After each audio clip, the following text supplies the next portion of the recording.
Invité sur le plateau de TPMP People, Pierre-Jean Chalancon a évoqué son amitié très forte avec le chanteur Charles Trenet, qu'il a rencontré quand il avait 17 ans. S'il l'a accompagné jusqu'à la fin de sa vie, celui-ci ne lui a pourtant rien légué. Le collectionneur a expliqué pourquoi à Mathieu Delormeau. Pierre-Jean Chalancon a été révélé par Affaires conclues, l'émission de France 2. L'excentrique collectionneur de tout ce qui se rapporte à l'empereur Napoléon avait été évincé du programme après plusieurs polémiques.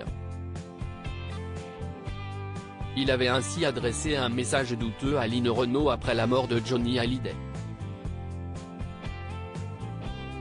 Il avait également choqué en s'affichant aux côtés de Dieudonné. Ça a été un bad buzz puisque France Télévisions a dit, puisqu'il est avec Dieudonné, on ne renouvelle pas son contrat. Si est quand même hallucinant, s'était-il défendu dans le podcast de la série. Faire une photo avec quelqu'un, ça ne veut pas dire qu'on est la personne. Si est pour ça que j'ai neveu à France Télévisions, avait-il ajouté. Durant le confinement, on l'avait aussi soupçonné d'avoir organisé des dîners clandestins. Pierre-Jean Chalancon évoque son coup de foudre pour Charles Trenet. Le célèbre occupant du palais Vivienne était l'invité de TPMP People aux côtés de Daniel Evenou. L'émission présentée par Mathieu Delormeau consacrait en effet un sujet aux personnalités qui ont vécu dans l'ombre d'une star. Pendant plusieurs années, Pierre-Jean Chalancon a été très proche du chanteur Charles Trenet, qu'il a rencontré alors qu'il n'avait que 17 ans, comme il l'a rappelé sur le plateau de l'émission de C8. On a eu un coup de foudre, s'est-il souvenu. Je ne me suis jamais engueulé avec Charles. Charles, si est-il la gentillesse, la générosité, a-t-il indiqué à propos du fou chantant.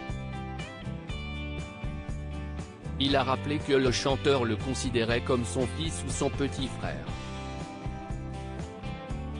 Il a d'ailleurs présenté des lettres, parmi les centaines, que lui a adressé l'artiste à l'époque.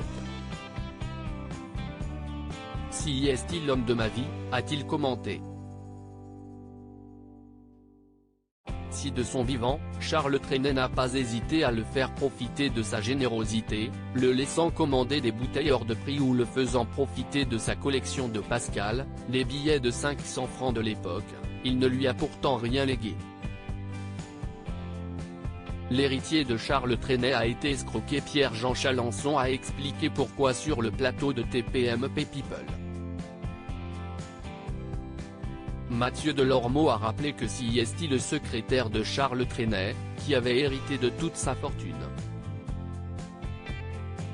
Pourquoi s'il y a eu ce tel amour, tu n'as hérité de rien.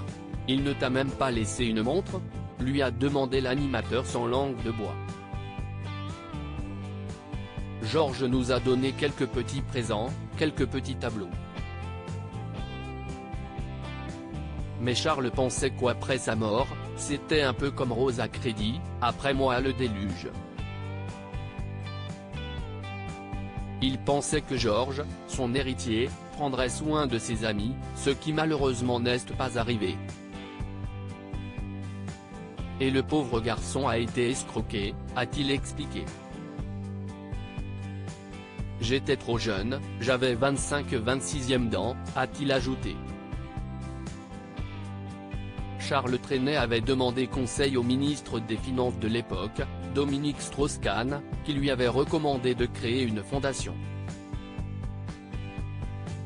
Celui-ci avait reculé devant la somme astronomique à engager, 5 millions de francs à l'époque. À lire aussi. Je ne devrais même plus être là aujourd'hui. Pierre-Jean Chalancon revient sur ses graves problèmes de santé.